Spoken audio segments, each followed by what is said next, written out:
And we're live early because this has happened fast. Oh my word, this has happened fast. This really feels like it, guys. If we are not watching a resignation speech by the end of stream today, Boris Johnson must be somehow the most greased piglet that has ever physically existed. He might have escaped today, but tomorrow is another question entirely. So for those of you catching up, if you haven't been watching today or aren't even in the country or have been paying attention to what has been going on, we'll start from yesterday night. So this all started yesterday with the revelation that the Chris Pincher saga, that basically, surprise, surprise, Johnson had lied, that he knew about the allegations against Chris Pincher since he was Foreign Secretary all the way back in 2019. And basically, Boris had wheeled out all his ministers, given them the false information, and made them essentially look like complete and absolutely utter idiots live on air. That's basically what had happened. And from that, we had the surprise resignation of both Sajid Javid, the health secretary, and then followed very swiftly by Rishi Sunak, the Chancellor of the Exchequer.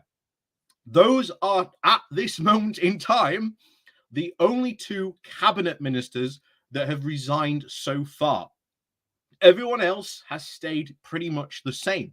However, what followed has been the very slow but sure resignation of junior cabinet ministers. These aren't people who are like hold Sajid Javid's position or Rishi Sunak's position. These are junior ministers. These are the undersecretaries. And as someone has just pointed out in chat, we are at 38 resignations at this moment in time. This morning, we were at 8, and this trickle has just gone on and on as the day has gone on. We got to Prime Minister's question times where he was asked 3 times by Conservative members, would he resign, or that he should resign, shall we say. And then Savage Javid, maybe, because it was a very, very savage move that he pulled on Johnson, gave his personal resignation speech where he basically laid right into Johnson, right into him. And what followed was another flood of resignations. Like I say, we are up to 38 resignations at this moment in time. So far, the only 2 cabinet ministers to resign have been Javid and Rishi. Those are the only 2 at the moment.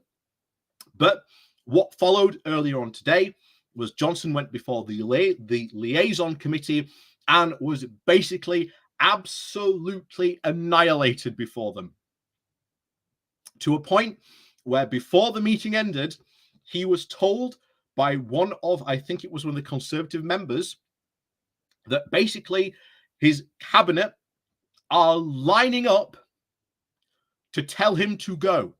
That is where we are at the moment.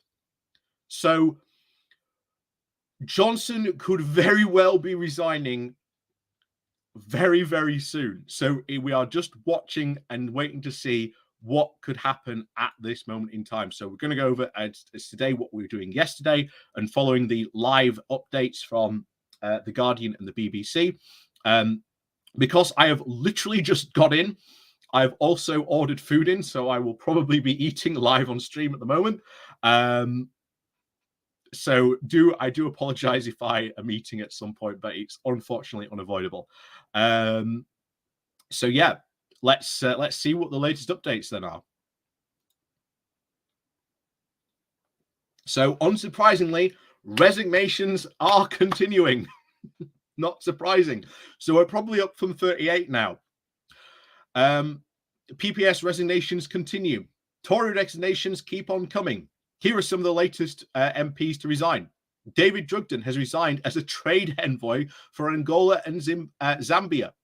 In a statement, he said, in the light of recent events, I believe the Prime Minister's position is now untenable.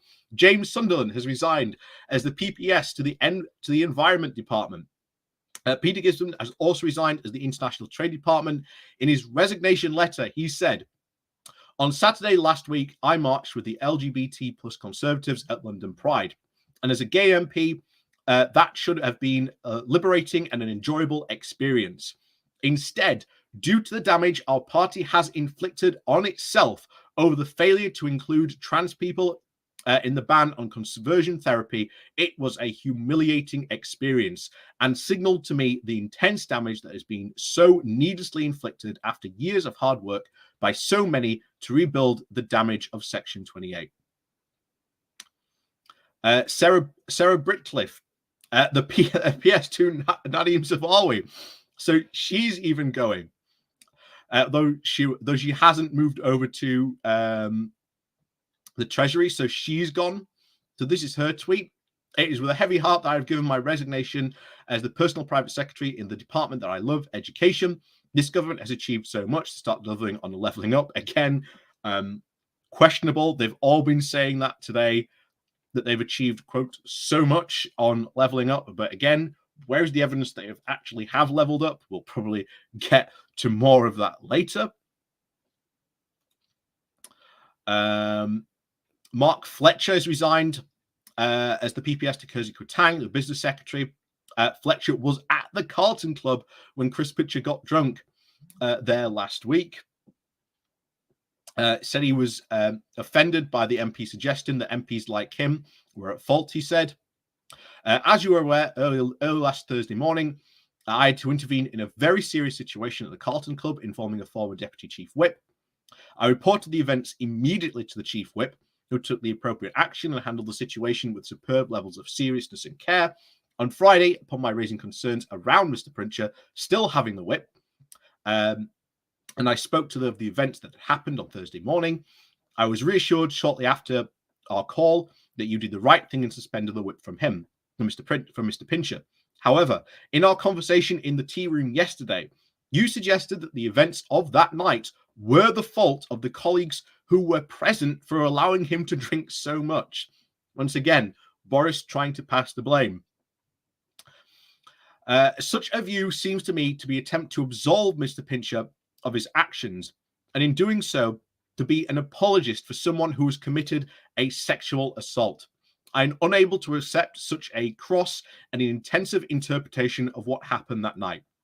I've reached the conclusion that any person who suggests that any other than Mr. Pincher is solely responsible for what happened that night and is unfit to lead our country.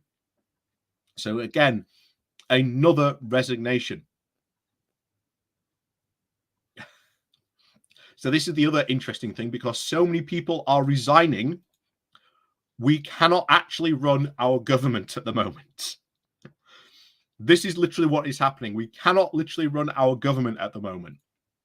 So in the Commons earlier, Conor McGinn, the late shadow cabinet minister, used a point of order to say that he understood that the government had adjourned or effectively cancelled committee hearings organised for tomorrow to consider legislation before Parliament, as they are unable to provide ministers, he said. So effectively, at this moment in time, Boris Johnson cannot govern his own government because so many people are resigning or are potentially threatening to resign. He cannot run his government. That is the situation we are in. Will he resign? We don't know. I suppose we're literally waiting on that at the moment. So this is interesting. This comes from the BBC because it's what happens now and the two possible scenarios. So there are two possible scenarios. She's being told, this report is being told by two government sources. So one, The Prime Minister accepts his cabinet minister's call to resign, which would effectively trigger a leadership contest. Or 2, he doesn't accept their call, and some of them would then most likely resign. Then it's up to the 1922 Executive Committee, when elected, to decide if they should change the Tory leadership rules to allow for a second vote of confidence in the PM, which, as it stands, doesn't look like he has a huge amount of support to win again. So that is essentially where we are at the moment. I'll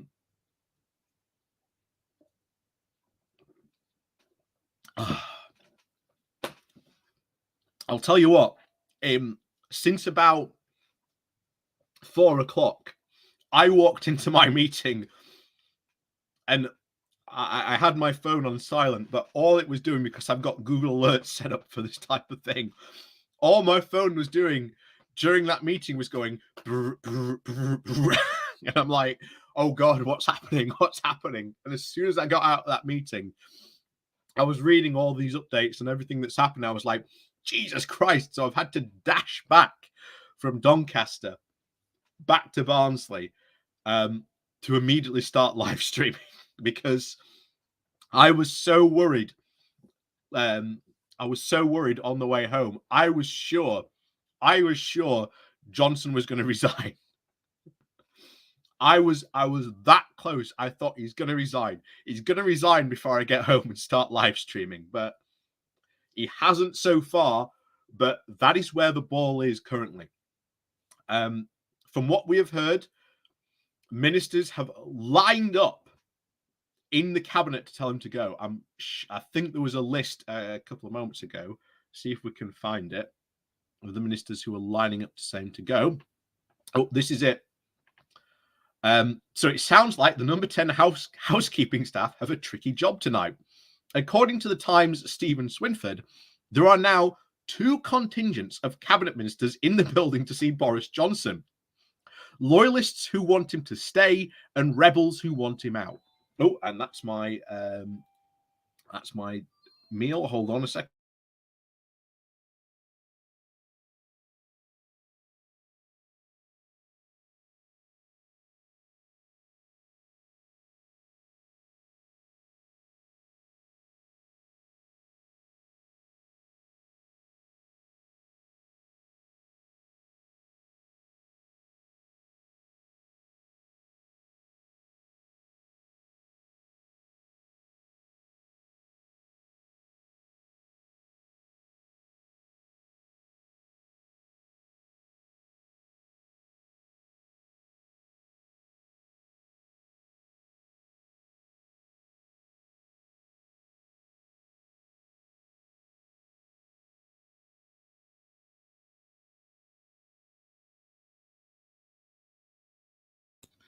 So yeah, this could be quite interesting. So I've gone the old KFC route this evening. Just like I say, I've literally just got in and started live streaming. So, oh my.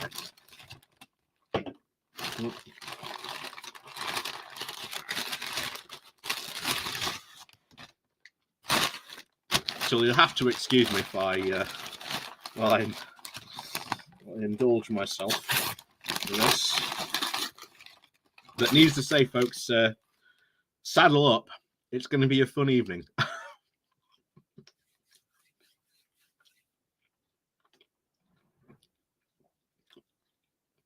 So, hello to the people in chat this evening. Is that his takeaway? His takeaway arriving? Yes, it is. Haggard Shanks, good evening to you. Ben Shaw, good evening to you.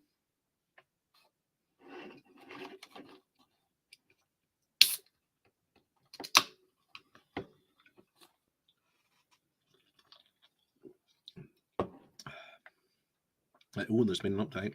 Let's have a look.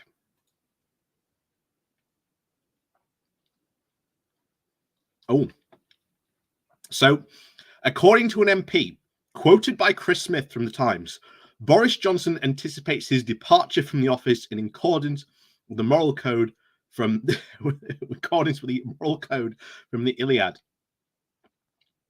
Chris Smith, MPs very close to the PM says it's over, but he thinks in classical terms.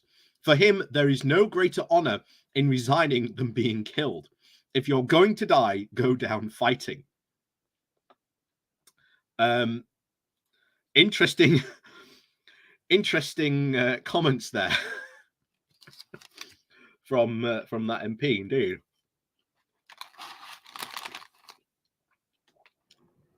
So, who have we got? Alex Wickham from Bloomberg says that Johnson is currently minded to fight on. As things stand at 6:30, two competing trains of thought amongst Johnson allies. Fight on, appoint new ministers, stay in office by any means necessary. Others feel it's over and pushing the handover timetable. Ahead of Cab's showdown, MP subscribed to First View.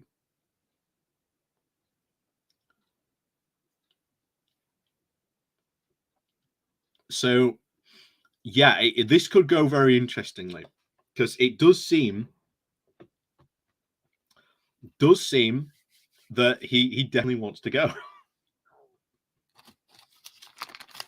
You should rise to the occasion and eat popcorn. Good vibes. Well, I've got chicken, so.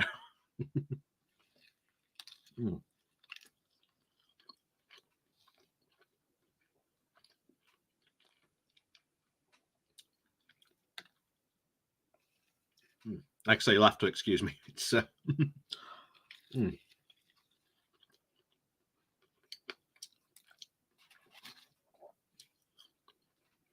oh.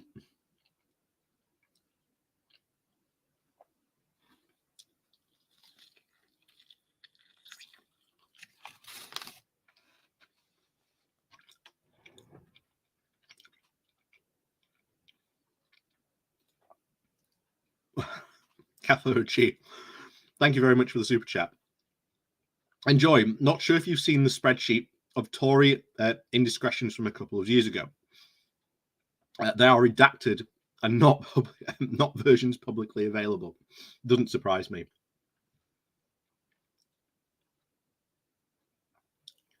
Pretty Bird, greetings.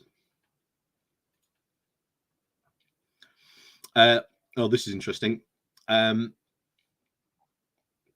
The night before she resigned, Margaret Thatcher met her members of cabinet one last time to ask if she could rely on their support in the second ballot of her leadership contest.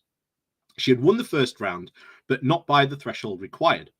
If Thatcher thought that not allowing them to continue, not allowing them to confront her as a group would lessen their courage and weaken their resolve to tell her to go, it didn't work. Most of them told her to go, that her time was up. And according to Harry Cole from The Sun, Boris Johnson is deploying the same tactic. So this is it.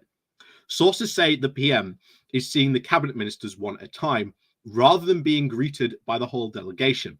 A number of them have told the chief they would resign last night or today without movement. When they did, they were invited to number 10 by the CCH to tell the PM to his face. So things could move very quickly in the next couple of hours. I do not lie. Things could move very, very quickly. Very, very quickly indeed.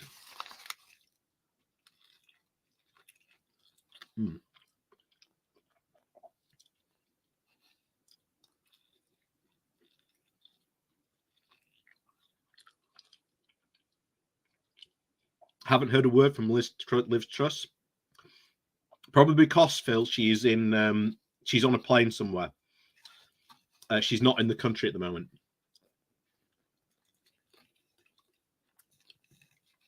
But what a time to be out of the country. The leading leadership contender out of the country and not able to act on any of this, while Rishi Sunak has probably been today rallying his support for the run for the top job.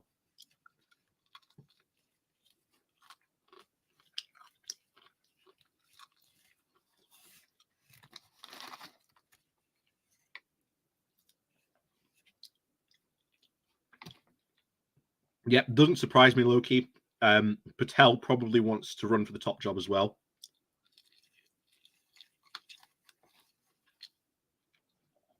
Gove odds are at 20-1. That's possible. Gove will probably be in the running for the top job. Though, like I say, Haggard's right. They need to get rid of him first before any of this really starts. Alexander, damn, getting hungry as well.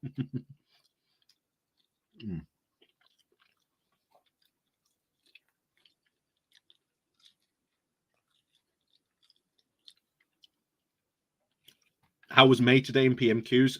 Probably happy. Probably incredibly happy. She didn't say anything today, which was surprising, but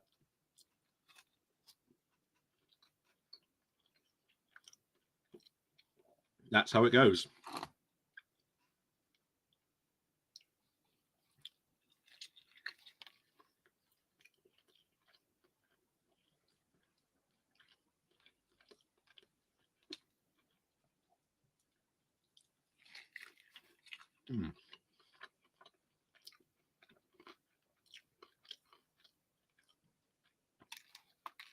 Oh, I love KFC.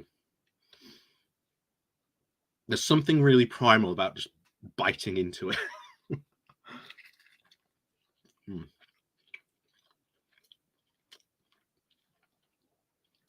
I find KFC gravy isn't what it used to be. Yeah. Welcome. Normally we talk about politics on the stream, but at the moment we're talking about KFC.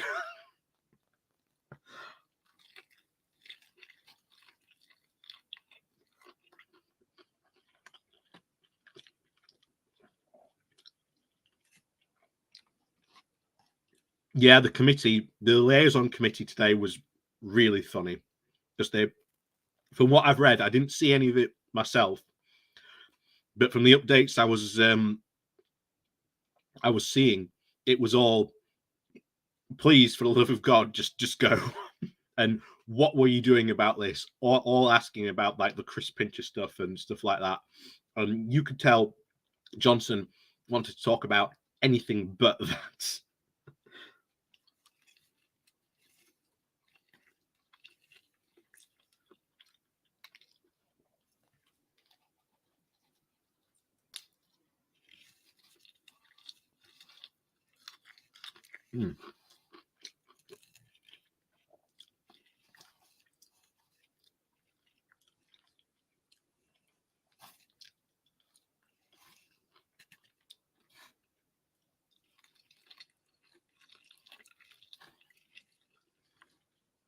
What was the committee supposed to be about? It was the liaison committee. So I think it's about every so often the liaison committee meets basically to give the Prime Minister a good grilling, to basically see what the government is up to, and basically to hold the Prime Minister to account. That's what the liaison committee normally is.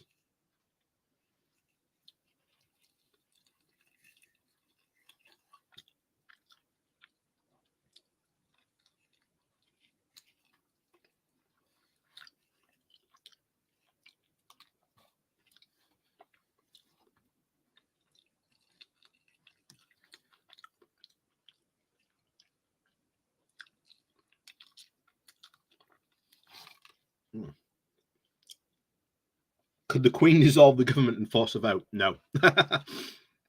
The Queen could only dissolve the government if for some reason the government basically stopped working. And then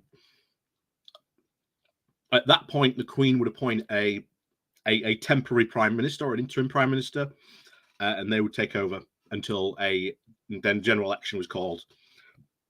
And that person would have been charged until the general election.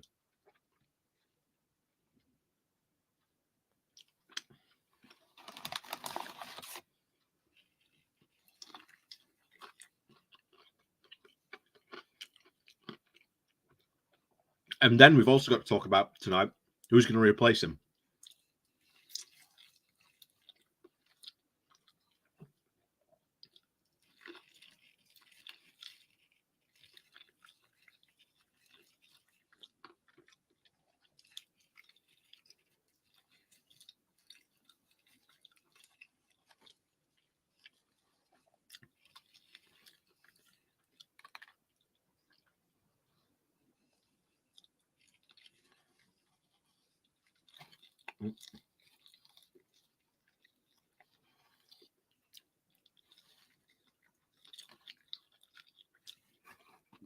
There have been apparently quite a few Twitter threads about the Queen's involvement. Who could the caretaker be? We don't know. Could be a former Prime Minister.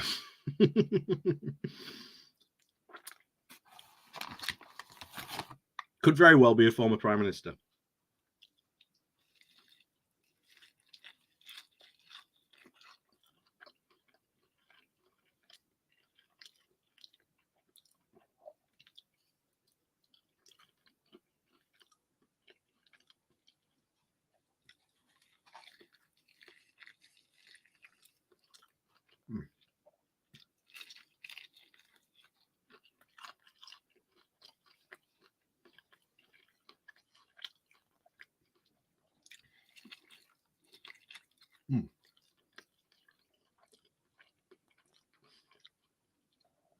Ben Shaw, will they try and dig Maggie up?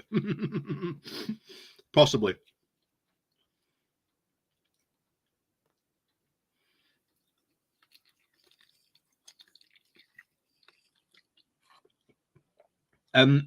Yes, the leader can call for a vote of no confidence, but I get the feeling that the Conservatives do not want to go to an election. They absolutely don't. But the funny thing would actually be is if you remember when Gordon Brown took over from Tony Blair, the Conservatives were constantly attacking him, going, "You need to call a general election because you do not have a mandate from the people." So, ironically, that could be Starmer's move. Just start harrying whoever the next Conservative leader is, just getting him to call an early general election.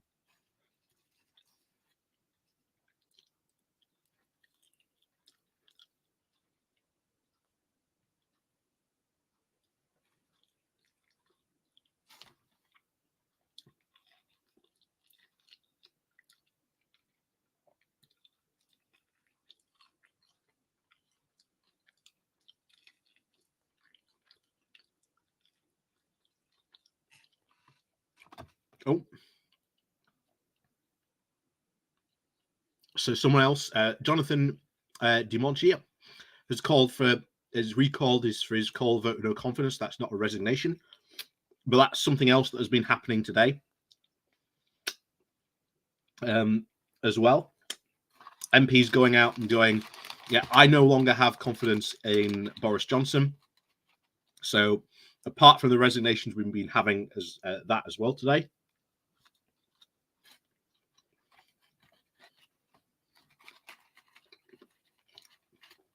And that is also very, very damaging to him as well.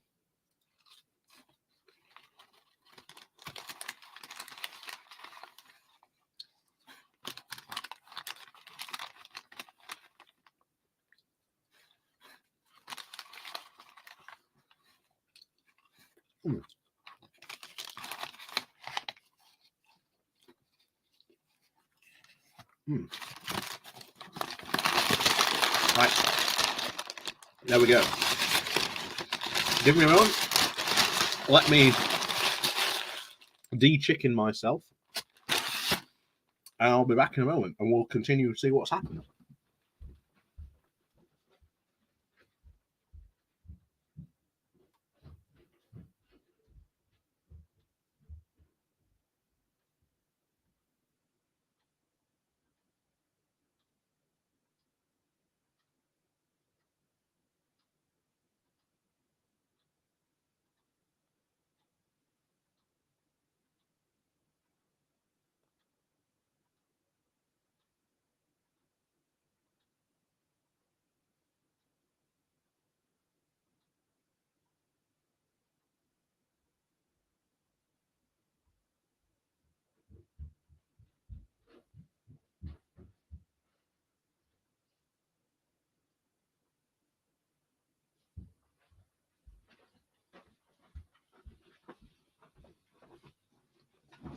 Right.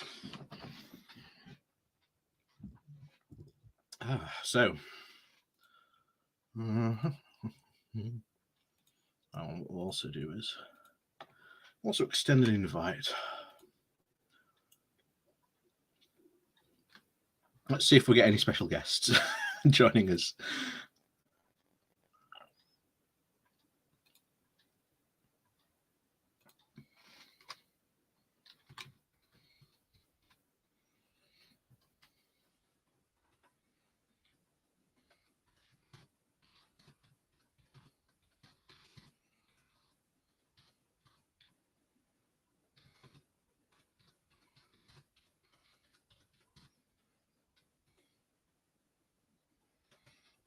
Yep.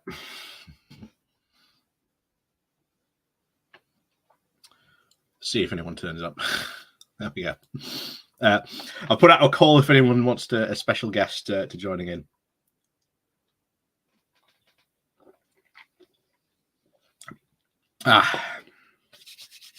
Right.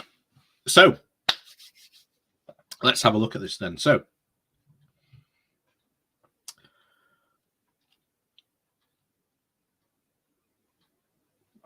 John Picard, hi bowler.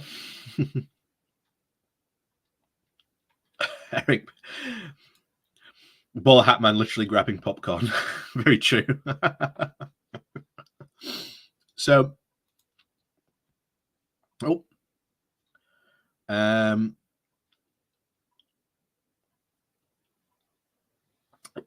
Jacob Rees-Mogg has come out and said that Boris has his full support. Not surprising.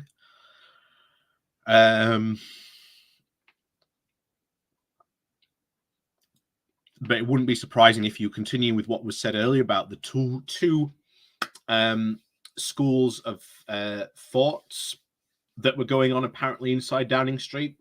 One side that wants the PM to continue, just appoint new ministers and continue to fight on, and the other is basically tell him to go. So that's where we are at the moment in terms of this.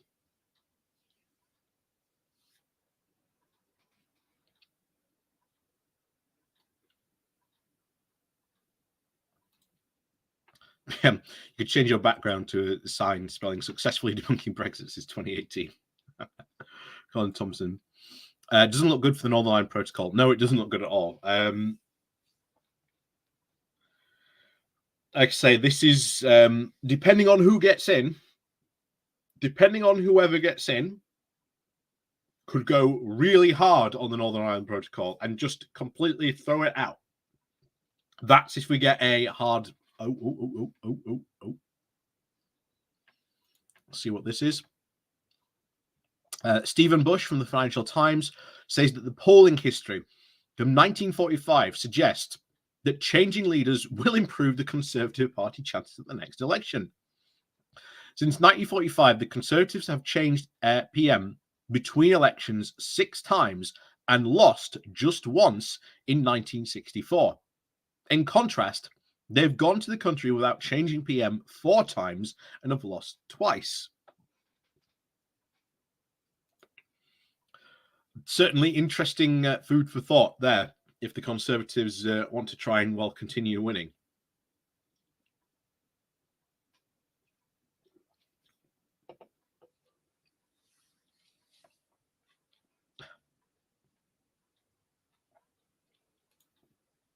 For tonight, you suggest the Ted Parrott sketch from Monty Python for tonight's background.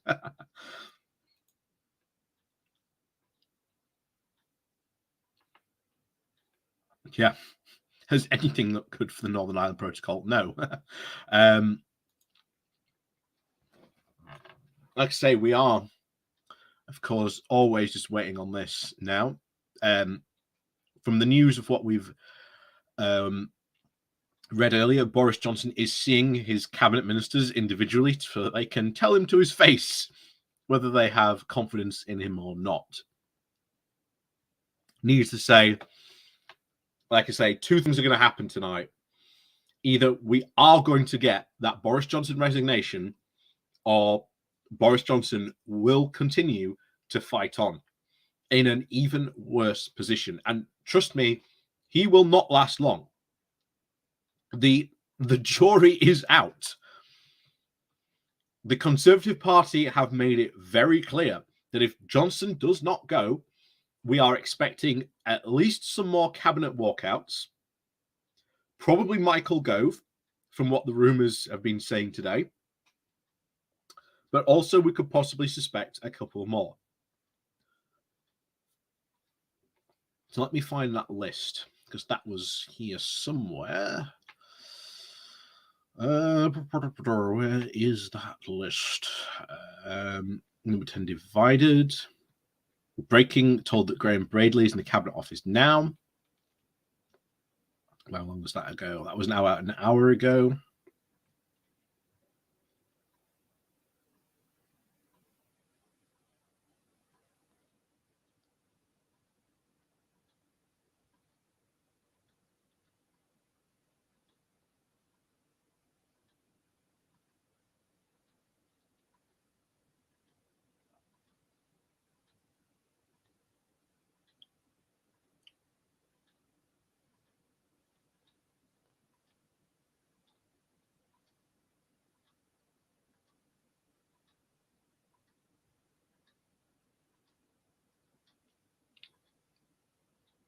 Dean Doris saying that he should stay. Here it is. This is it. This is what I was talking about. Cabinet rebellion. So currently gathering in number 10. Chris Heaton-Harris, Nadeem Zahawi, Kit Milhouse, Grant Sharp, Simon Hart, and Michael Dorgan. Others reporting apparently Patel plus Anne-Marie Trevelyan as well. Others that want Boris gone but not there are Brandon Lewis and Kersey Kwarteng. Those not available currently are Rab in the 1922, Wallace is apparently on a train, and Truss is somewhere on a plane. In a true planes, trains, and automobile. But yeah. They are lining up, from what we have heard, for Johnson to go.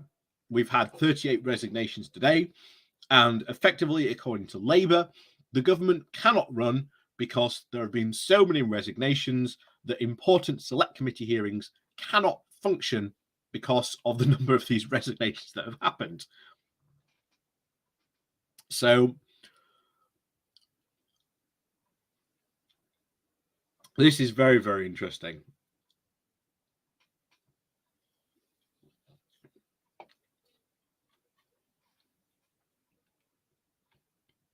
Oh, and is that true? So the PM has apparently broken the record for most resignations on one day. That doesn't surprise me. That doesn't surprise me at all. But there you go. Let's see if we can find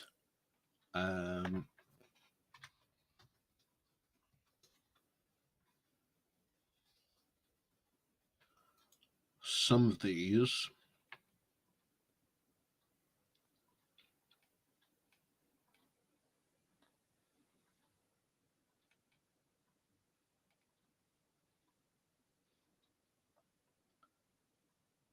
Videos.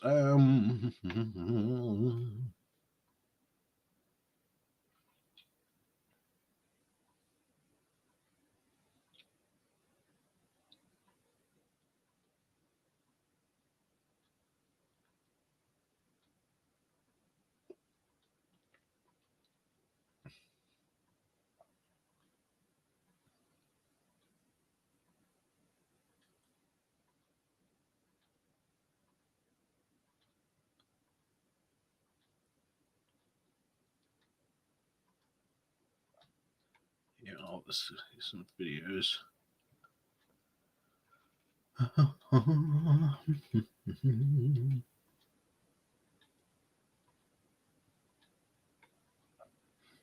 Oh, this might be it. Yeah. There we go. So we'll watch this one. This comes from the liaison committee that happened this afternoon. So we'll bring this up.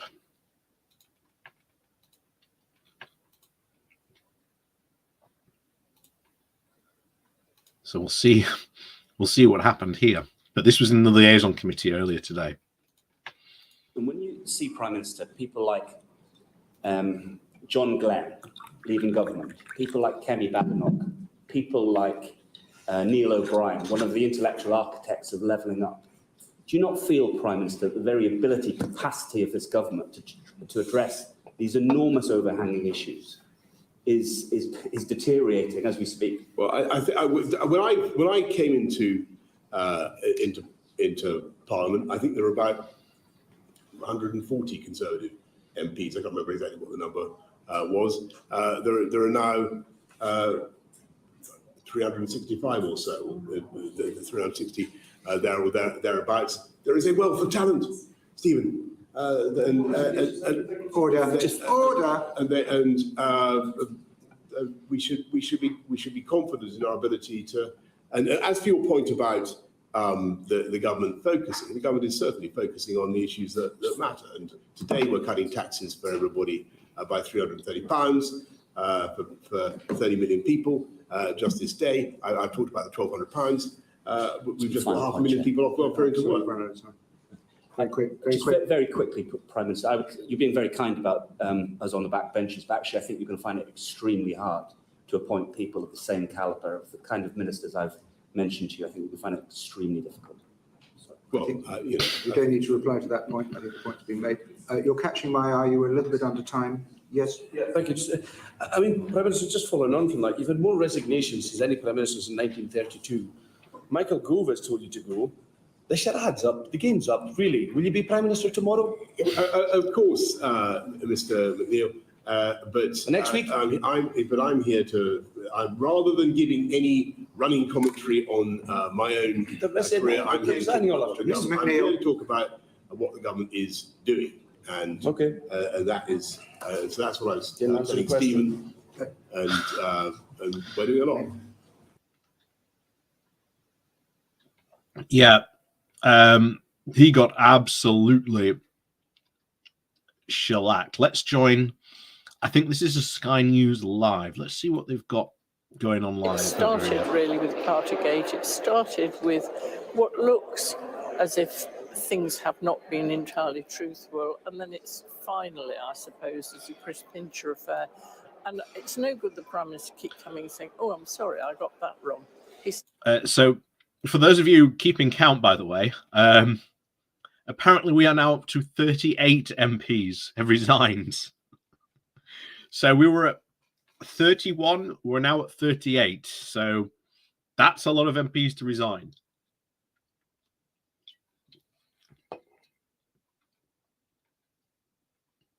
As you can see on here, this is the wall of MPs that have resigned so far at the moment.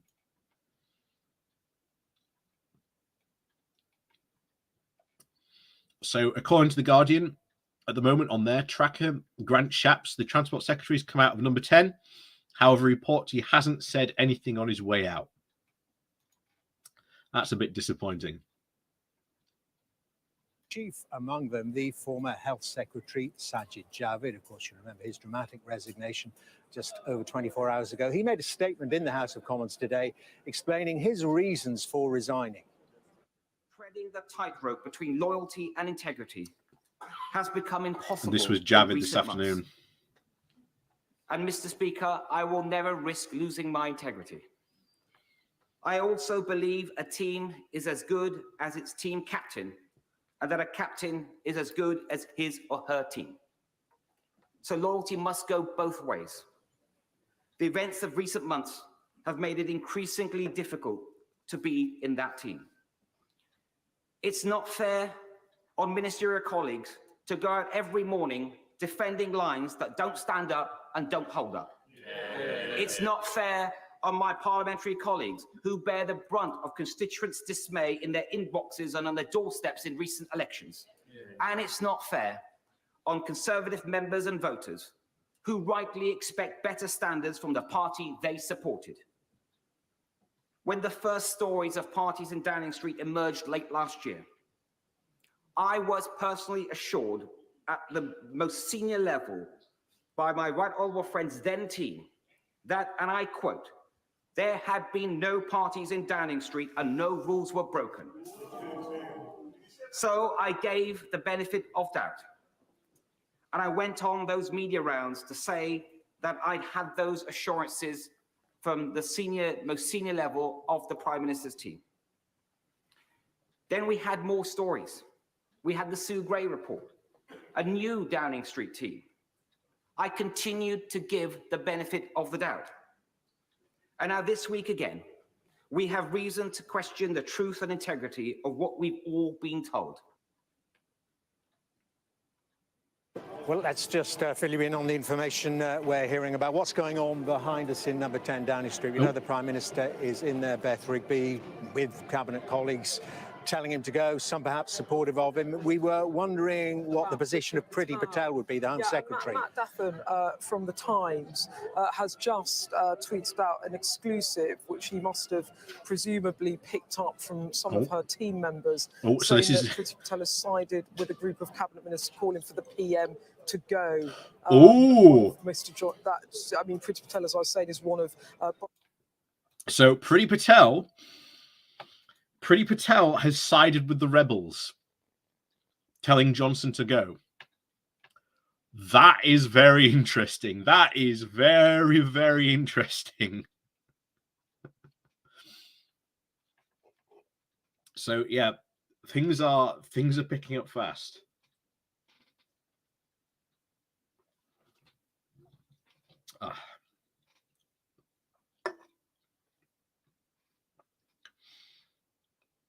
I don't see how he stays. I really don't. Even if he manages to stay until tomorrow morning, as a lot of people have been saying, there could very well be a cabinet walkout.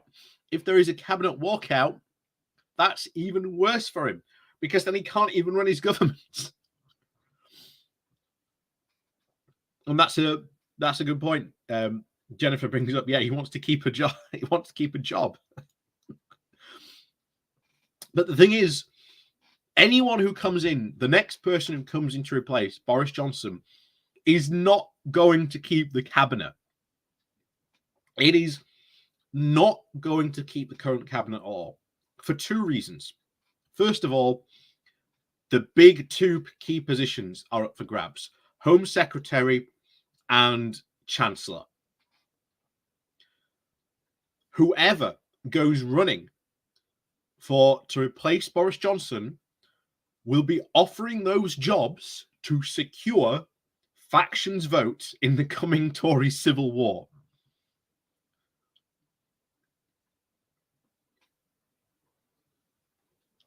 Make no mistake, no one in this current cabinet will be staying on. No one at all.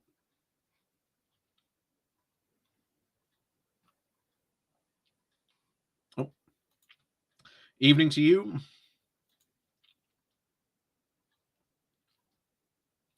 Yep, offering the same job to multiple MPs. It's not. What they'll offer is these two positions will be offered to leaders of what we've talked about before, these factions within the Tory party.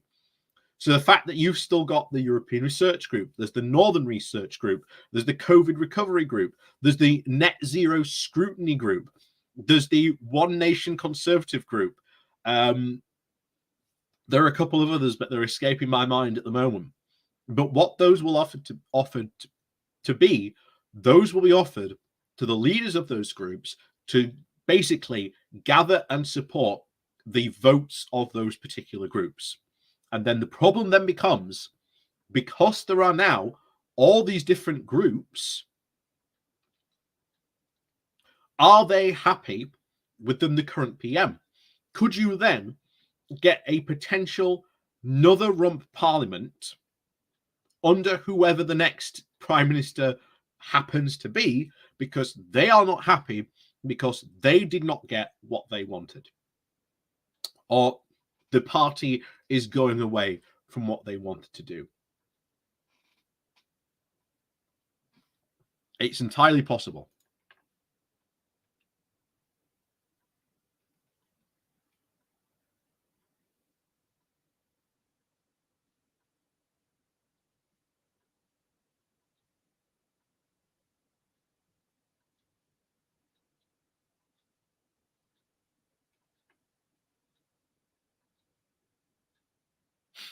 So apparently Brandon Lewis, the Northern Ireland Secretary, is taking off from Belfast to go to London directly to tell Boris Johnson to resign.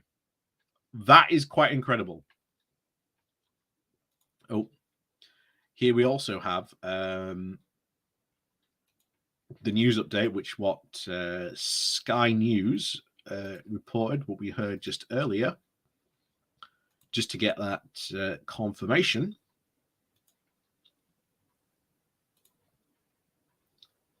There we go. So this is what we were talking about earlier. What they were talking about earlier. Priti Patel, the Home Secretary, is backing those cabinet ministers, saying that Boris Johnson should go. The Times' Matt Dunham reports that Patel used to be one of his strongest supporters. He defied expectations when he made her Home Secretary and backed her when his ethics insider produced a report saying that she broke the ministerial code by bullying staff. But recently their relationship has been more frayed, with some, number 10, sometimes apparently briefing criticism of our handling of the Channel small boats problem. So that is very interesting that Patel has now joined the rebels. Someone who was at one point a very, very, very much a Boris supporter, a Boris loyalist, has now joined with Gove and Shapps to tell Boris to go. And yes, you are right. You're right. Patel has aspirations. Patel wants to be PM. She has made that very clear. But like I say, given her background, given the fact that, remember, Priti Patel decided to go fulfill her own foreign policy obligations without informing the government.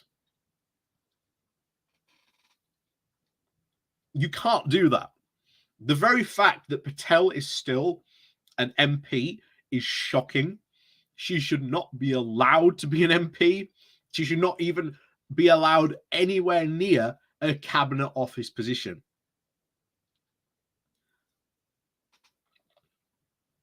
This was part of what we went all the way back to when Boris Johnson came in and he assembled his cabinet and he selected the worst people of all time to take on these cabinet positions.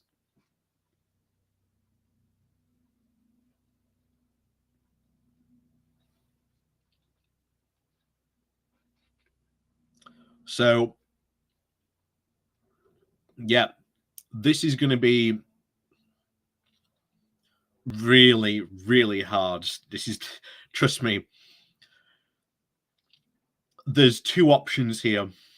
Either A, Johnson somehow thinks he can carry on. He can't. There is no way he can carry on. There is no way the Prime Minister can carry on after today. No way. And if not, well, the 1922 committee is going to change next week. Apparently as quickly as Monday. Apparently as quickly as Monday, from what we have heard. And we could have a new Prime Minister by the end of next Friday. So if it's not today, it will be next week.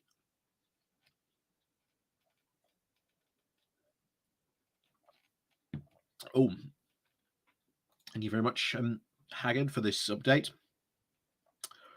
Twitter report from Christopher Hope from the Telegraph, from a Tory ally, saying that Dominic Raab is here at the 1922 defending the PM like a champ. He's the most loyal minister we have. Which is surprising, considering how, when we had the cabinet reshuffle, Raab threw his toys out of the pram because he was getting shuffled out. So they replaced probably one of the very few competent ministers at that time, the then Justice Secretary,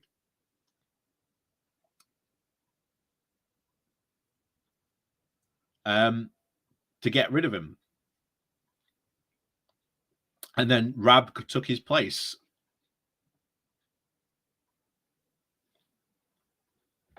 And now we're getting the awful English, the English Bill of Rights that he's trying to desperately push.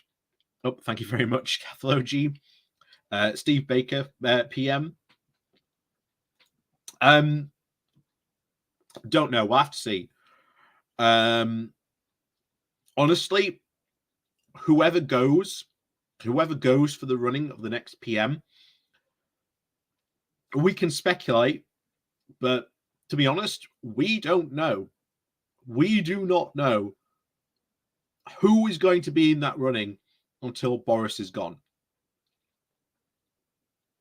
Yep. Again, Shanks bringing up the odds on Penny Modern. Someone who I think would do quite well in these. Her odds are apparently at 9-2. Oh. Liz Truss odds are at 38-5. Picard with Larry the Cat. Very true. Considering the fact that, I don't know if you saw today, Larry the Cat's ultimatum to Boris Johnson completely ratioed the Chancellor's resignation tweet, which was kind of funny.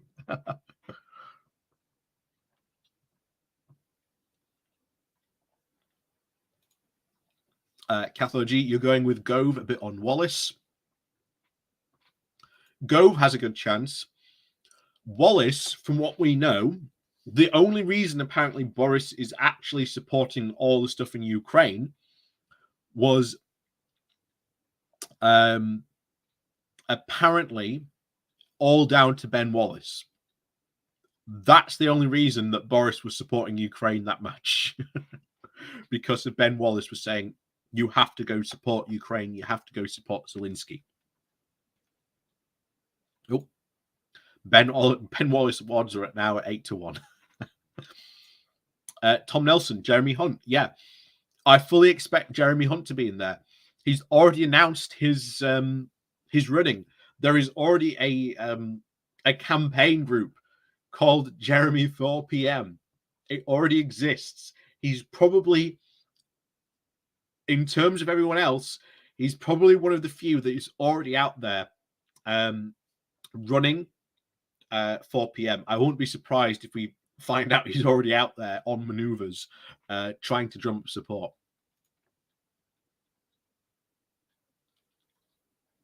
Oh, again, Jeremy Hunt odds are at 14-1.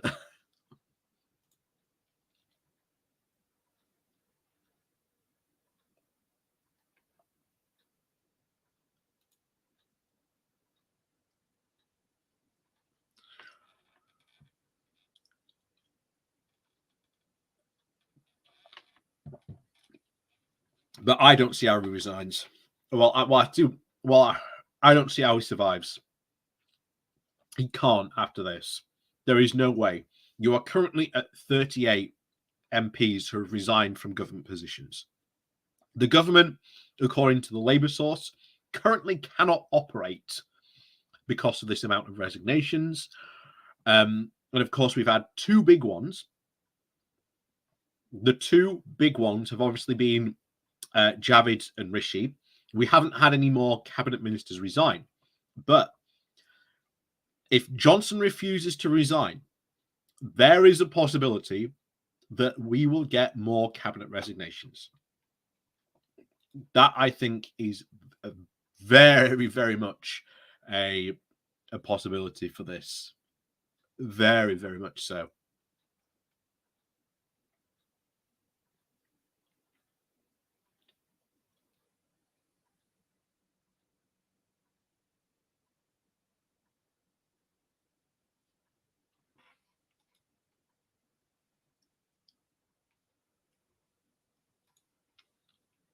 Yeah, this is that's quite important. Reports on Twitter that the Queen is being driven back to Buckingham Palace. So there may be things in the works. Time to take to Twitter, I think. Let's have a look at the old Twitter sphere. See what's going on here.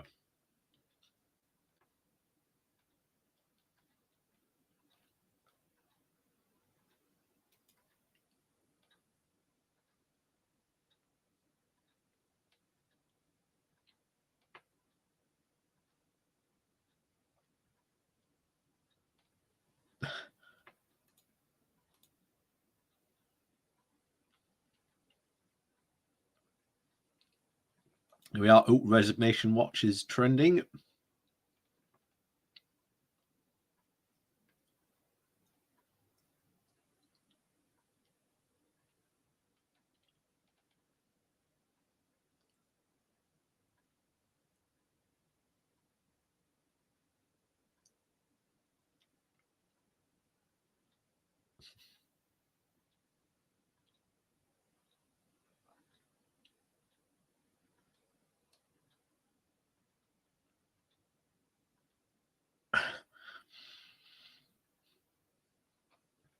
Nothing yet. Nothing yet at the moment. Nothing yet on Twitter, at least.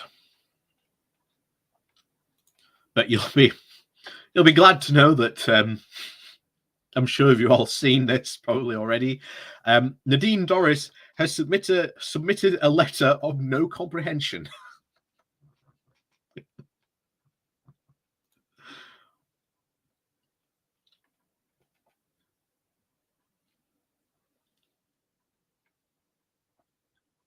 Oh. So we've had a bit of another update here from this. So at the Commons Liaison Committee this afternoon, Boris Johnson was extremely evasive when he asked if he would rule out calling a general election if he lost a Tory no confidence vote. He eventually ruled it out. But he also gave the impression that he could still see the case for an election on the grounds that he has a personal mandate from the 2019 election. There are some parallels with Jeremy Corbyn, who felt entitled to ignore the views of MPs who had lost confidence in him because he had a mandate from the Labour members. To call an election, Johnson would have to ask the Queen to dissolve Parliament. Theoretically, the Queen could say no, in circumstances set out in the Lancet Principles. But whatever these would hold up when put to the test is another matter. Normally, the monarch defers to the PM. Johnson has little respect for convention, and it is not hard to see why some MPs think an early election is possible. But in a recent post on his Substack blog, Dominic Cummings, the MP's former chief advisor, says he thinks in practice Johnson would choose not to embarrass the Queen and an election would not happen. He has said this: "While Johnson will happily cause all sorts of mayhem, I don't believe he will go to the Queen for an election. He's no conventional sense of shame, but he will be told that putting her in an embarrassing position requires her to exercise prerogative powers that would destroy his reputation. I've seen him told before, PM, if X, then the Queen would be embarrassed. He folded instantly. He can't call an election, then it happens. He has to have a majority of MPs. In the extreme, the quote, he goes mad situation, the cabinet secretary would advise the Queen to summon everyone else to form a government, given the 80 majority." So, obviously, people have been talking about what we heard earlier about the Queen possibly stepping in to do it. And essentially what has been obviously said there, that the Queen would basically say, doesn't matter, tell you what, go form a cabinet yourselves. That's apparently what the Queen would say. She would ignore Boris Johnson's request and would basically essentially told them to do something else.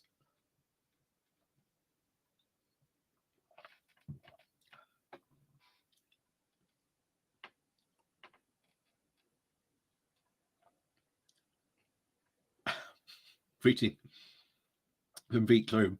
Greetings and salutations. We bring glue. Yep. Boris is certainly glued in there. That's definitely true.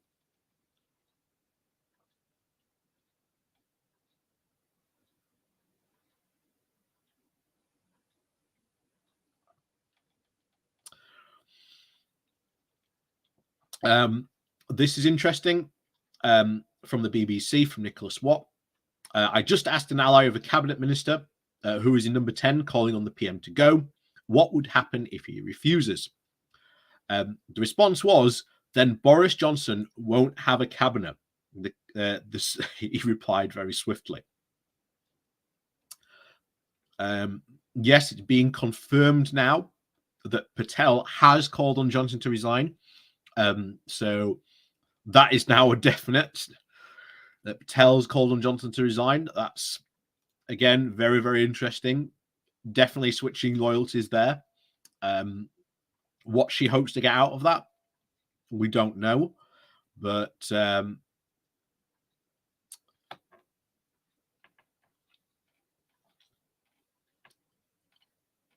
yeah, very, very interesting.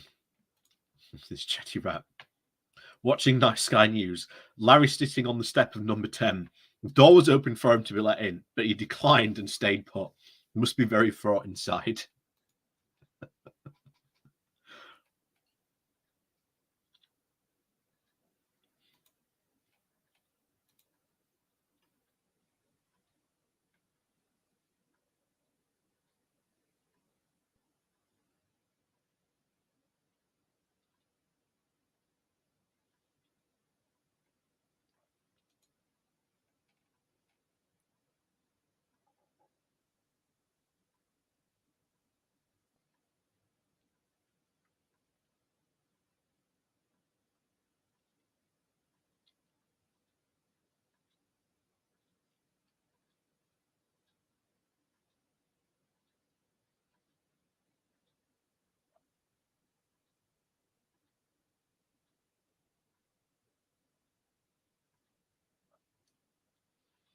So I think another thing that's being picked up on today is that regardless of whatever happens today,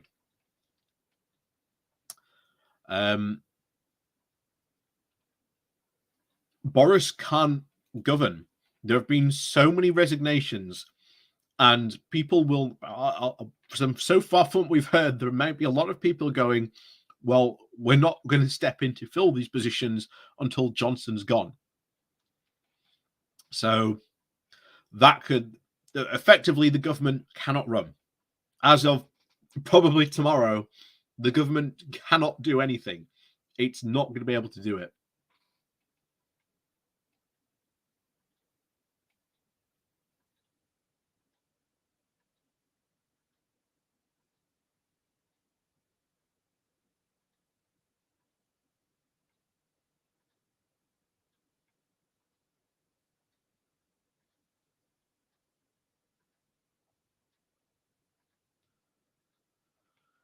Yeah, this is it.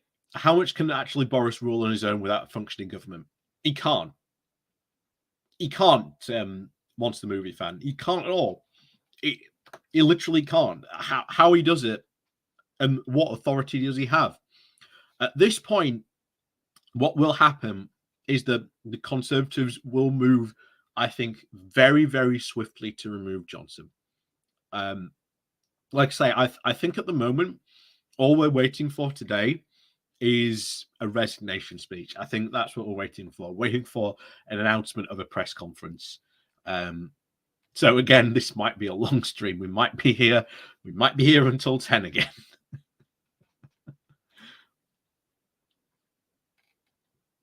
Yeah. Carrie's ordered a new cabinet from IKEA.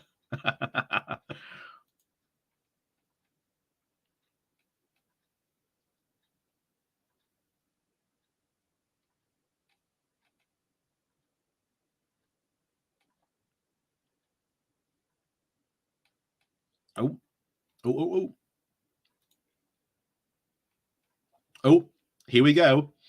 So Johnson reportedly refusing to resign, suggesting his departure might be followed by an early election and a Tory defeat.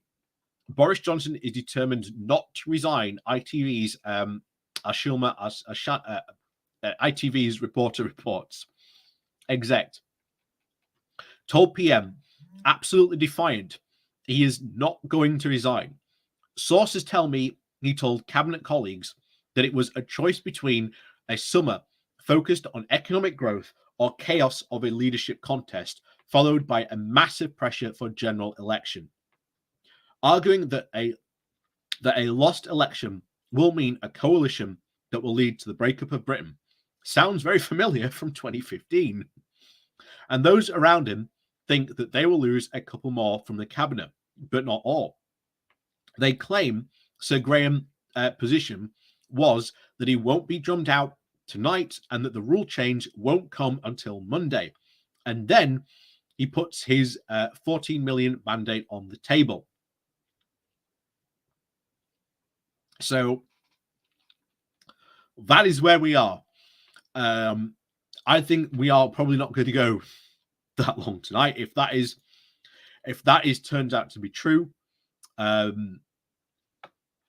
it looks like Boris is going to hang on. It looks like Boris is going to hang on, and it looks like that the 1922 committee is going to have to go into action over the weekend, and that those rules are going to have to get changed. And that's the way Boris is going to have to get out, which is kind of weird because considering he talks about, oh my God, the summer of, quote, economic growth. I don't know if you've looked at the economy at the moment, Boris. The economy isn't doing that well. We probably aren't going to have a summer of growth. Like I say, he's currently not really doing anything to actually facilitate that growth. And then he talks about a leadership contest of chaos, leading to an election defeat and a coalition of chaos. Again, every single election, going all the way back to, again, David Cameron saying, oh my God, if Labour win, it's going to be a coalition of chaos. Well, I'll tell you what, if this was the strong and stable government that we, quote, got for not voting in Ed Miliband, I'd rather have the chaos that Ed Miliband might have ushered in. Because I'll tell you now, it would be probably a whole lot better than the shambolic government that David Cameron brought in, and then that eventually brought us Brexit, Theresa May, and Boris Johnson.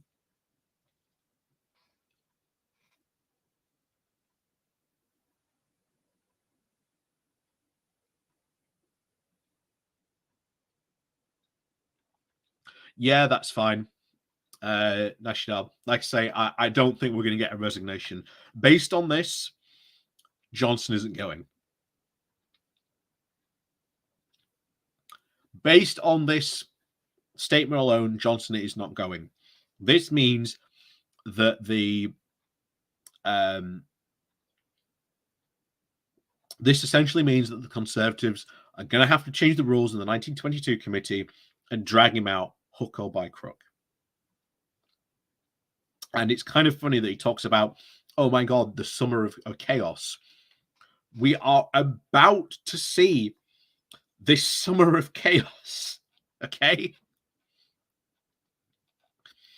The longer Boris Johnson stays there, the worse he makes this situation.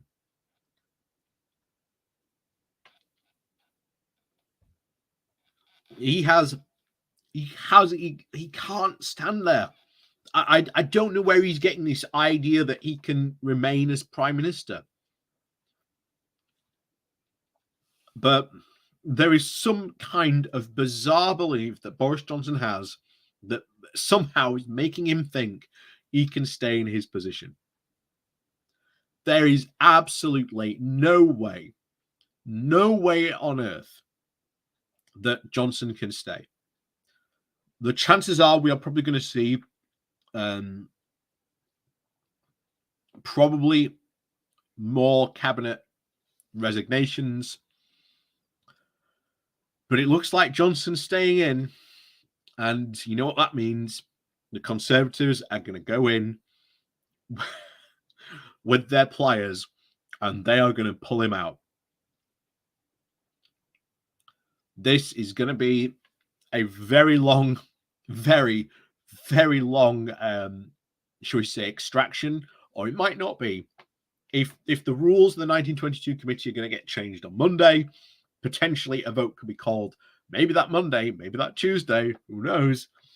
But given the fact you've had so many resignations, so much pulling of support away from him, there is no way Johnson could win a second vote of no confidence. There is no way he could win it.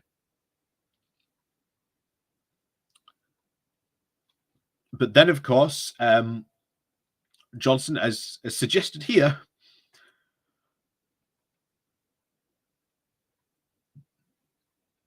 he puts his, 14 million mandate on the table.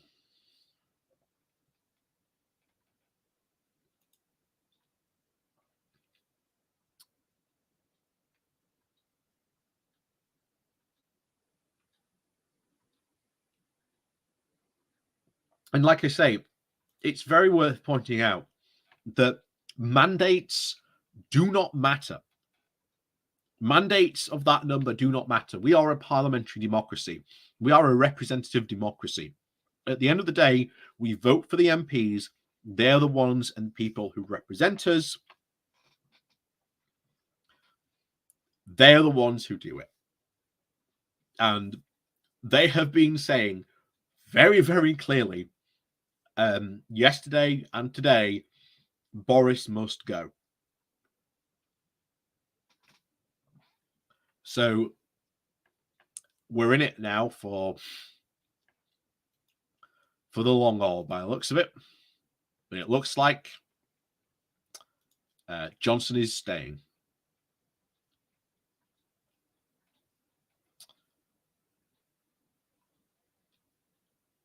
So another update from the BBC, what's happening now.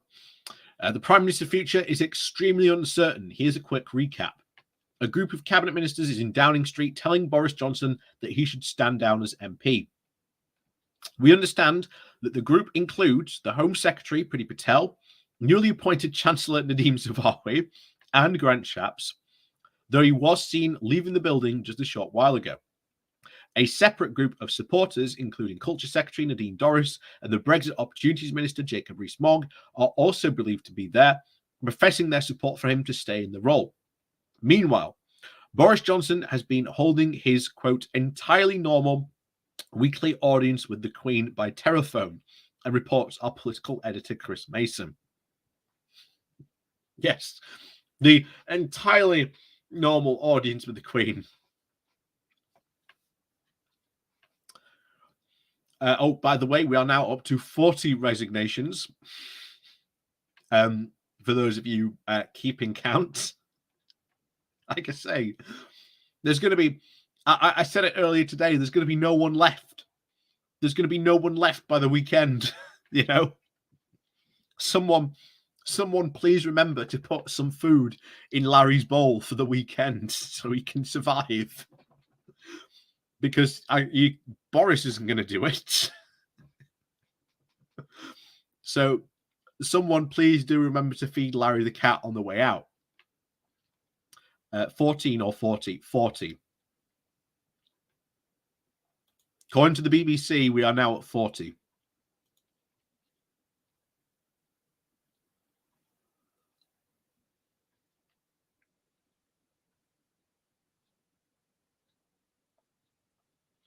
Tell you what, at this point, we are going to go back over to Sky News to have a look what they're saying.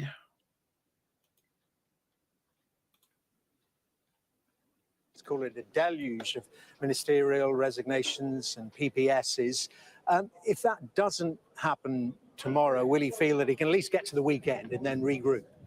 I think that's possible. And again, I think this is what we've seen from him time and time again. He just feels that if he can get through the next hour, through the next day, he can figure out a plan and hang in there and continue in the role that he loves. And there's no question that he wants to continue as Prime Minister. I think it's interesting talking about yesterday, because what we've seen is the real fluctuations in Westminster. When those first two resignations came, those big resignations, the Health Secretary and the Chancellor, the feeling from many Conservative MPs that I spoke to was that he had a matter of hours left after that, and we were going to see many, many more cabinet resignations.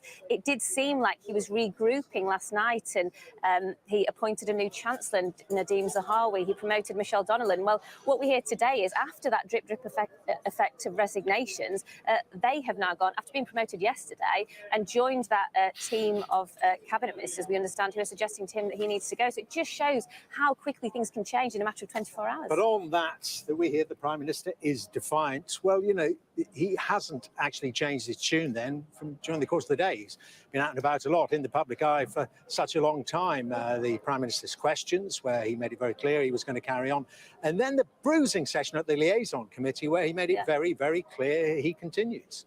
Absolutely, and it's quite amazing, really, to watch how he performed in PMQs and in front of the liaison committee, given everything that's going on. Absolutely defiant in his manner. Quite interesting at the liaison committee. You know, he's been asked questions about policy and government departments as ministers from those departments were resigning. There was even somebody on the committee.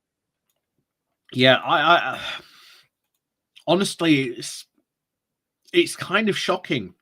It's so shocking that he thinks he can stay. There's no way. There is absolutely no way after today, if he does not resign, either tonight or tomorrow morning, the Conservative machine goes into action. And that Conservative machine basically says that if you don't go, we'll force you to go. And they are already lining up. Already lining up to do this. This is on the BBC. The BBC have got around 40 ministers so far and aides. Like I say, at this point, the government can't function. The government literally cannot function with him there. Enough people have resigned that they're just not going to do it. What do you do? And you heard on the liaison committee, yes, there's enough talent in the Conservative Party. I can pick them off the backbenchers. You heard it from that backbench MP. We don't want to work with you. Trust me. Boris Johnson is going to very, very soon find out what the term rump parliament means. Because they are going to absolutely giving the kicking of a life, the kicking of a lifetime.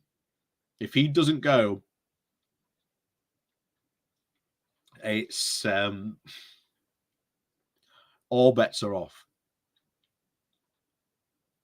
All bets are off tomorrow.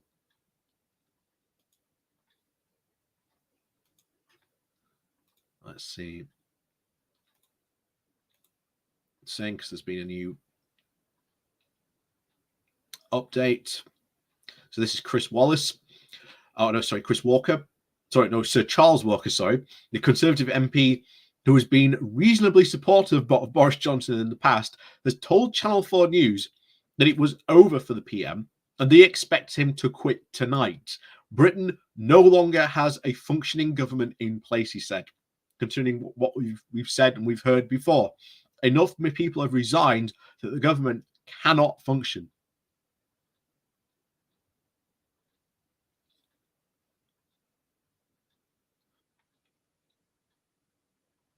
So Nadine Dorries has left number 10, saying that, yes, when she asked if she still supports Boris Johnson, but doesn't look very cheery. So I think they know what comes next. And we've said it in the past that Boris is maybe his time has come, but no, his time has come now. They will not let him continue now. No way. No way, Jose. He is really done. The clock on him has started. So we'll watch this piece from Channel 4 News if we can.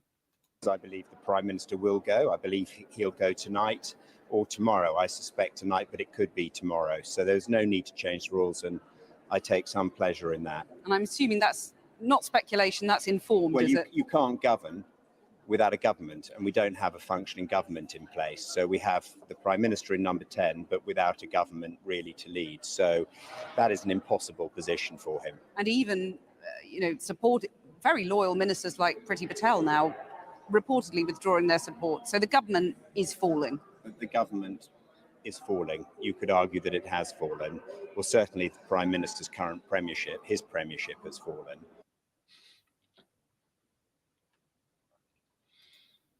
So there you have it, a somewhat supportive Boris Johnson supporter saying that the government has fallen. I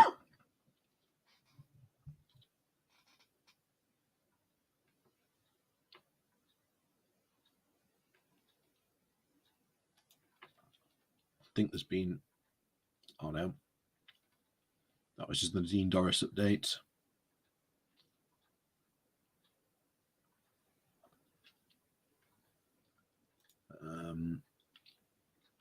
I know Dean Doris leaving Downing Street.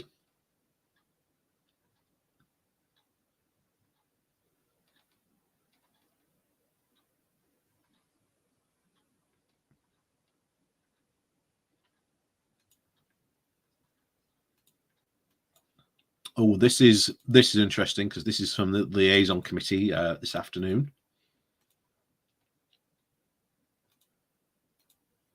This is him. No reason to call an early election, according to Boris Johnson. So let's find out what he said. And will that be true within the next maybe 24, 72 hours? Who knows? Will you resign if it is clear that you do not have the confidence of the majority of Conservative MPs? You're asking me, I love this committee, but you're asking me again to offer commentary today on political events when I'm here to talk about I wish you to policy. be clear about one thing, that if you have lost the confidence of your MPs, you will not seek a dissolution. You will stand aside and allow a leadership election to take place so the Prime Minister may send for an alternative leader. That's the proper procedure, isn't it? What I'm going to do is get on with. No, I need you to answer this question. Where you're quite right, and where I passionately agree. I need you to answer this question, Prime Minister. And with you is that I see absolutely no need Prime Minister, I'm going to ask you once more. An election. If you have lost the confidence of your MPs and you're required to step down as leader of the Conservative Party, you will not seek to dissolve Parliament. Well, I think the last thing this country needs, but I'm not going to step down. And the last thing this country needs, frankly, is election. On the contrary, I think the risk is that people continue to focus on this type of thing, and I think that is a mistake. What we need to do is get on with stable. How would it help the crisis in Ukraine and the cost of living crisis if we were plunged into a general election that nobody wants? But this is your fancy. Well, I think rule it out. Rule it out. Of course, I rule it out. You've ruled it out. The earliest date that I can see for a general election is in 2 years from now, or 2024. I think is the most likely date for the next election. We have a huge amount to deliver. We're going to get on and do it.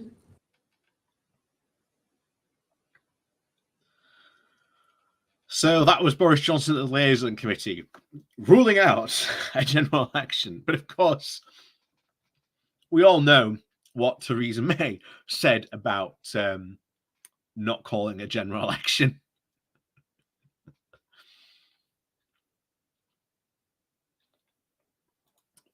Yeah, that's very true. Yeah, and to think yeah.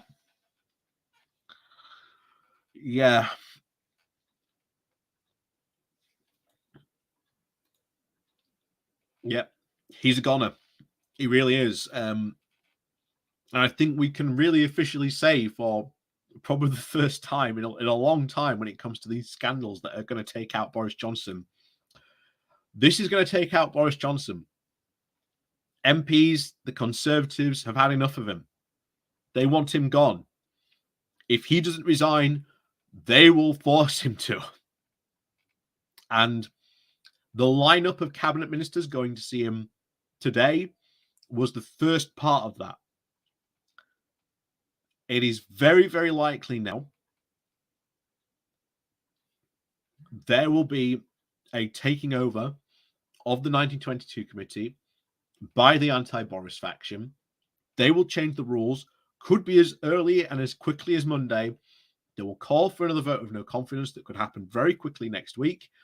And lo and behold, we could have potentially Boris Johnson could be no longer be Prime Minister by next Friday. But the idea that he thinks he can continue on is ludicrous. Absolutely ludicrous. So this is the report that's just come in. The PM is, quote, absolutely defiant and won't resign. This is what we've been from the ITV reporter. Sources have told me the cabinet colleagues say that it was a choice between a summer focused on economic growth or a chaos of a leadership contest, followed by a massive pressure for a general election, she writes. She says she's been told that the PM puts his 14 million votes at the last general election on the table, and those around him think, quote, they will lose a couple more from the cabinet, but not all. So potentially expect more cabinet resignations this evening. It's just a question of who goes. Who could go next? Who could put more pressure on him? But yeah, I don't think he's going to be resigning. I was expecting maybe he was going to resign, but nope. Johnson is going to have to be turfed out.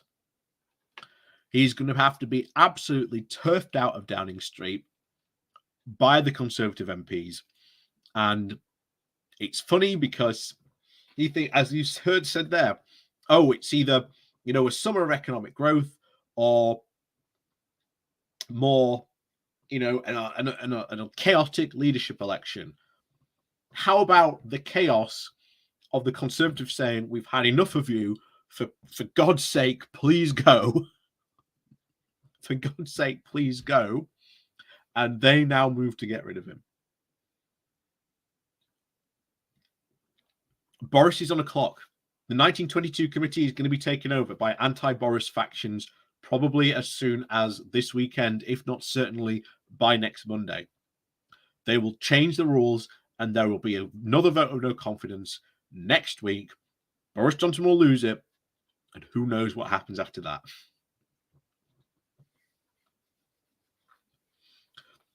Who knows what will happen after that. But in terms of cabinet ministers that are resigned at the moment, we've only had the Health Secretary, Sajid Javid, and Rishi Sunak resign. What would be hilarious is the fact that you've got Nadhim Zahawi, who came in to replace Rishi Sunak, if he resigns. That would be hilarious if that would happen tonight or tomorrow.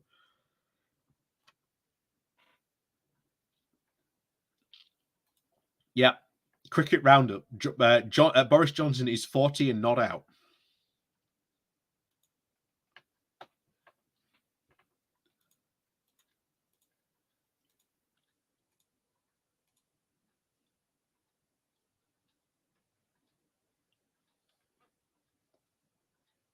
Don't think we've had any more further updates, but yeah, the big one is, of course, Boris is delusional enough to think that he can continue. There's no way he can. There's no way he can now. Not only that, he's going to continue to damage even more the Conservative Party brand, which will probably guarantee that they will probably lose the next election. The longer he stays in, the more damage he does. And we will probably get a Labour Lib Dem coalition, and then we will probably get PR.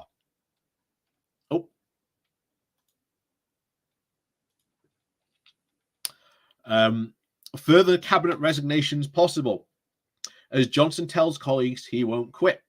It is now being widely reported that Boris Johnson is telling colleagues he will not quit. These are from the Daily Mail's Johnson Groves. So this is a tweet from him saying, Boris Johnson has told cabinet ministers he will not quit, arguing it would cause chaos and see the Conservatives fail to an almost certain defeat at the next election. At least one more cabinet minister is expected to resign tonight in protest. Just the question is, who is it going to be then? And these are from the Times, Stephen Sulford. Boris Johnson has told cabinet ministers he's not going anywhere. He claims government will be left in free fall for months. He claims it will increase the risk of a Labour SNP coalition with proportional voting leaving Tories locked out of power for decades. Boris Johnson claims that he's staying on for the good of the country. He really isn't. He's staying on for the good of himself, and it is not about his own self-interest.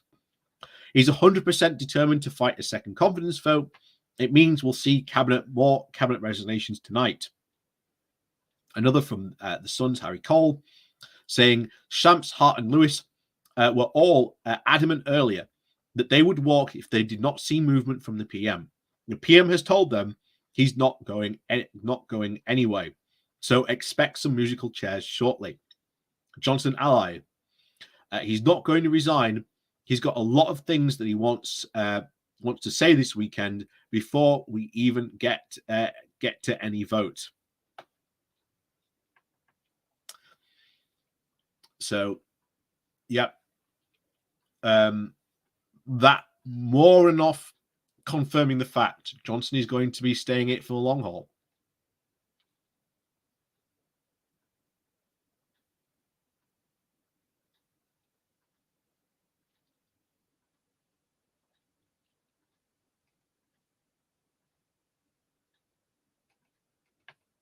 Yep, you are right. Chaos does not stem from Boris. The chaos comes from the internal Conservative fights, which gave us Brexit catastrophe, which in turn brought in Boris. The chaos has been there for 7 years. Yeah, very true. Yep. Boris Johnson saying he won't leave because it could mean PR and the Tories being out of power. Yep.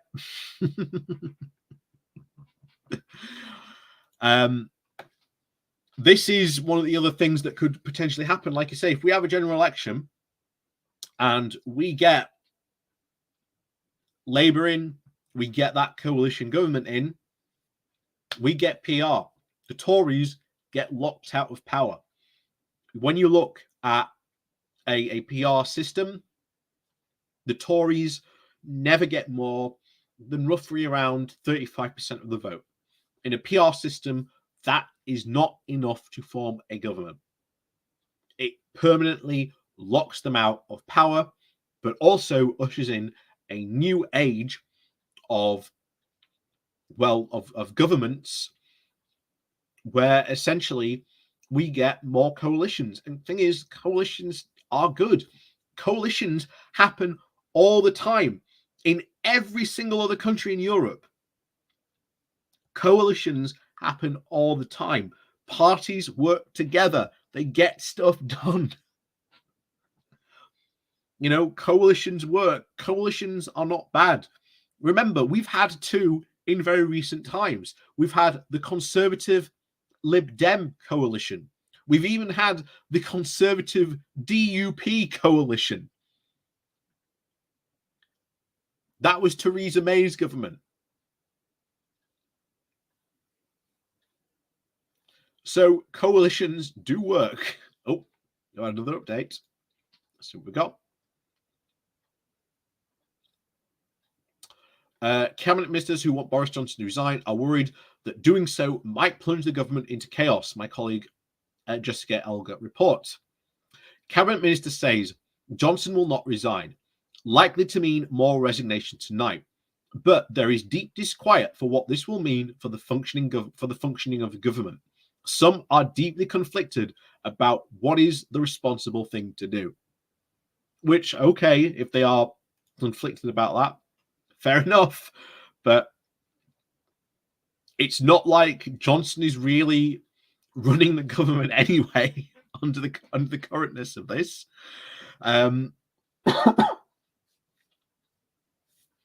It's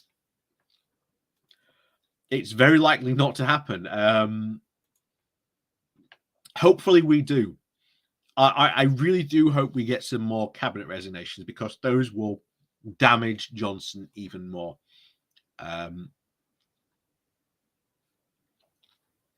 That's all we can hope for.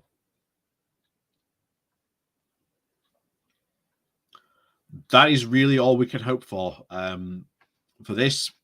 But that is where we are tonight on this. This is where we are. Really difficult to see where this goes. Like I say, we are not probably going to see a Boris resignation tonight.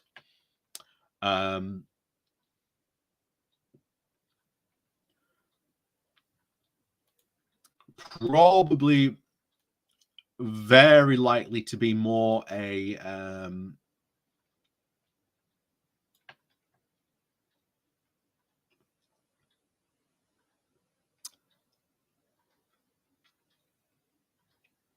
thing on this. This could be very, very interesting.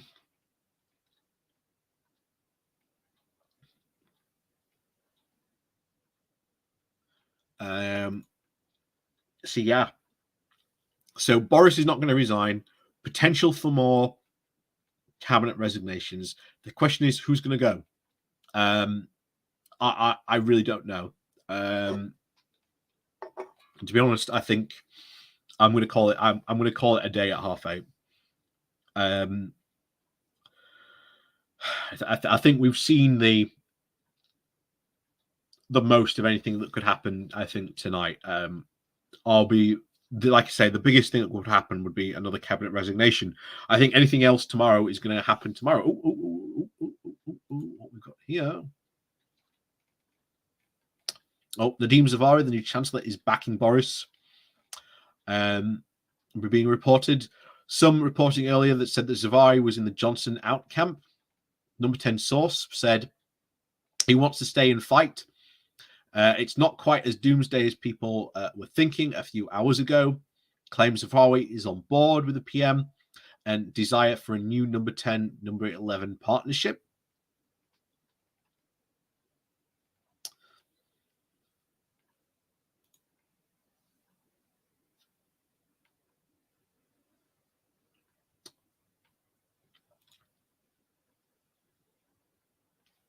So that's the state of play. That really is the state of play. So let's sum things up, everyone. So after essentially losing all confidence from his party, having up to now 40 resignations, probably more,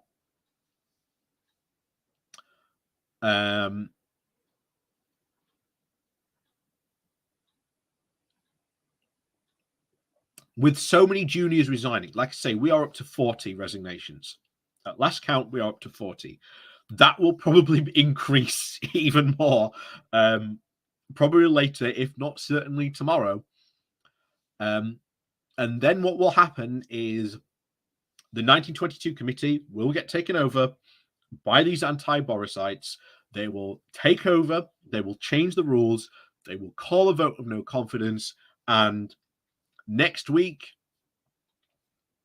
Boris Johnson could not be prime minister. That is the situation we are in. There is no way he survives this. Johnson thinking he can carry on or somehow start to try and roll out the scaremongering, because that's what he's resorting to at the moment, by saying, look, if you get rid of me, you open up the possibilities of leadership election chaos, which that's not going to be. Let's give Johnson that. He is certainly right. I've said it. The next Conservative leadership contest is going to be an absolute bare knuckle boxing match. It is going to be bloody. It is going to be mudslinging up the wall. It is not going to be brutal. So at least he's sort of certainly right about that. Then, of course, just as with Gordon Brown when he took over Tony Blair, the Conservatives at that time were laying into Brown, saying you must call a general election because you don't have a mandate from the people. Ultimately, that is what will happen to the next Conservative Prime Minister. It is very likely they will call a general election, potentially. And then we will ultimately end up with a coalition that will bring in proportional representation. And just as Navit Cruz bringing up here, just as Boris Johnson has brought up here, the Tories are afraid of PR. They know that even among Conservatives, the polling for changing the voting system is quite high for Westminster. It's even higher if you were to ask them about the House of Lords. But ultimately, I say to Boris, stay on, by all means. Stay on. If we end up getting PR because of this, hey, I'm all for it. I am absolutely all for this. This is going to be fun. It really is going to be fun. Could Boris Johnson call a general election? Well, he's ruled it out, but then again, so did Theresa May back in 2017. Shortly thereafter, she called a general election.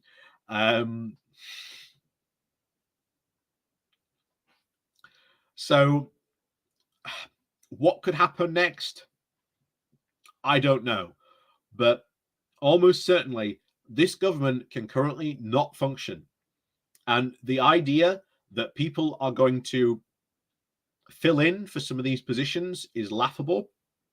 I think if cabinet positions start to go, which hopefully some may do, either later on tonight or even early tomorrow, hopefully the message will go out that if you get offered this cabinet position, do not accept it.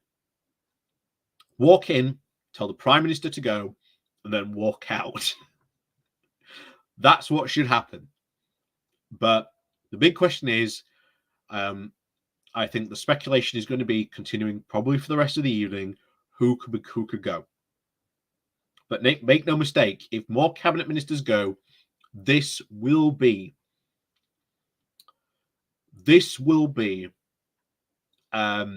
get very, very messy. If Boris Johnson thinks that him staying will not cause a mess, he is wrong. It will only get worse because the Conservatives have started to talk with one voice. We want you out, and we want you out now. And I said before, there were a lot of people a couple of weeks ago when we were covering the vote of no confidence saying, what would happen if Boris Johnson refused to go like he's doing now? I said it then. You will see the Conservative political machine go into action. They are going to take over the 1922 committee. They are going to change the rules. They are going to vote Johnson out. And at that point, he has no more options. He either calls another general election, which is possible, or he leaves and a leadership contest starts.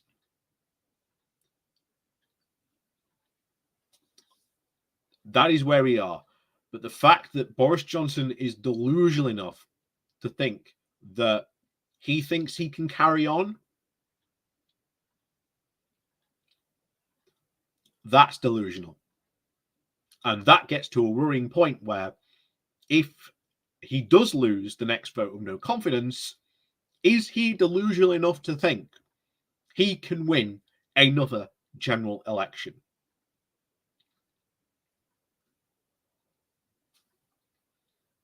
That is where we are. That is really where we are at this point. And where we go from here, who knows? What we have is a government in chaos. That is what Johnson has brought about. And as I forget the name of the person who brought it up earlier, you'll have to forgive me.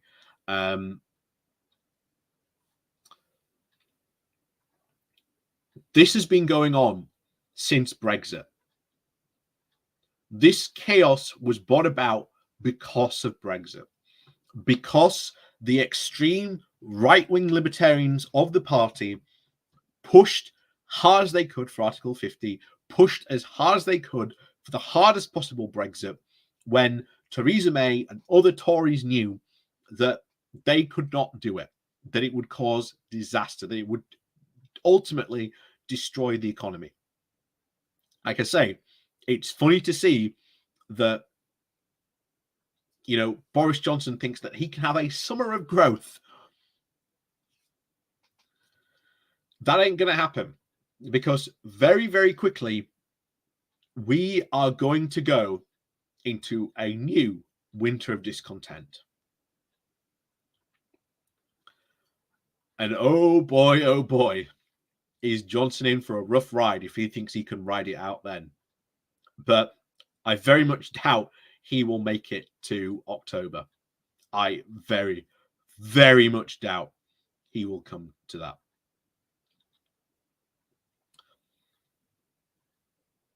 Oh, so again, according to the BBC, that Shapps has told the PM he will not win a second vote.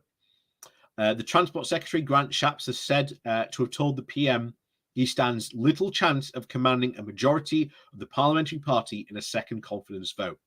He is understood to advise Boris Johnson on a more dignified exit would involve him setting his own timetable for an early but orderly departure.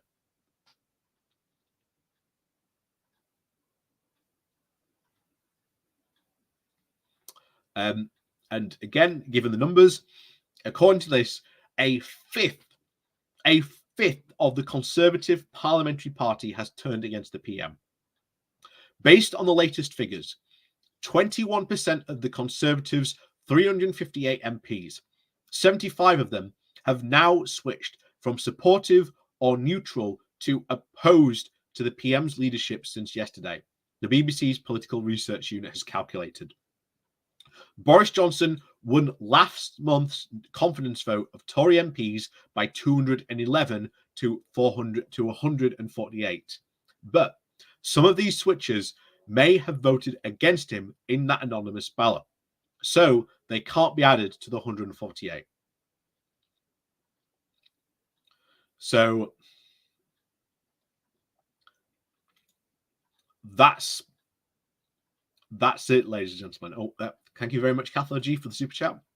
Cathlo G, did you see Doris's deleted tweet congratulating Zaveri on becoming Chancellor from the non-English speaking refugee immigrant? I did see that. I put it out earlier on my YouTube channel. Yeah, she congratulated him for joining the wrong position, and then very quickly deleted the tweet. Like I say, that is someone who should not be allowed to be in government. How on earth she wangled the Department for Digital Communications and Sport position, I will never know, but that is someone who does not deserve that position. But yes, thank you very much, Cathlo G. Thank you very much for the super chat. So, yeah, I don't see the point in continuing. I think we're just waiting for nothing to happen. I think there will probably be more cabinet positions. I'll probably bring those to you tomorrow. But yeah, like I say, exciting times. But trust me, you are about to see the Conservative machine go into action probably tomorrow to get rid of Boris. Probably expect more resignations. Who's going to go? We don't know. But the idea that Boris Johnson thinks he can continue is completely delusional. Absolutely in no way can he continue in this. He is delusional if he thinks he can continue. So, like I say, thank you very much all for watching and joining in this evening. Like I say, please do remember to hit that like, share, and subscribe button. And of course, down below, there is a link to my Patreon page or a one-off donation link called Buy Me Coffee, where you can, well, buy me coffee. And as always, thank you very much to all those people who do like, help, and support the channel. And of course, there is the YouTube subscription button where if you press that, you get all sorts of little bells, whistles, and what's not that you get from that. So, yeah. Yeah. And very true. Comrade Boris Johnson destroying the right wing. Yep. That is exactly what he is doing. How long will he survive? We've asked this question before, but for the first time when we've asked this question, I do not think Boris Johnson will see to the end of next week. The 1922 committee will reconvene after having been revoted in new people on that on Monday. They will call a vote of no confidence. He will lose. And who knows what happens after that? Who knows what will happen after that? But as always, like I say, thank you very much for joining me, everyone. We'll see you on Saturday, possibly for more updates on this, of course, on the Good Morning Walk. And of course, we'll have more videos coming out this week as well. So as always, thank you very much, everyone, for joining us this week. Like I say, please do remember to hit that like and share button on your way out. And of course, remember to leave a comment or a regular comment after we've left for the algorithm and all that good stuff. So as always, thank you very much, everyone, for this evening. Thank you very much for joining in. And as always, we'll see you all next time.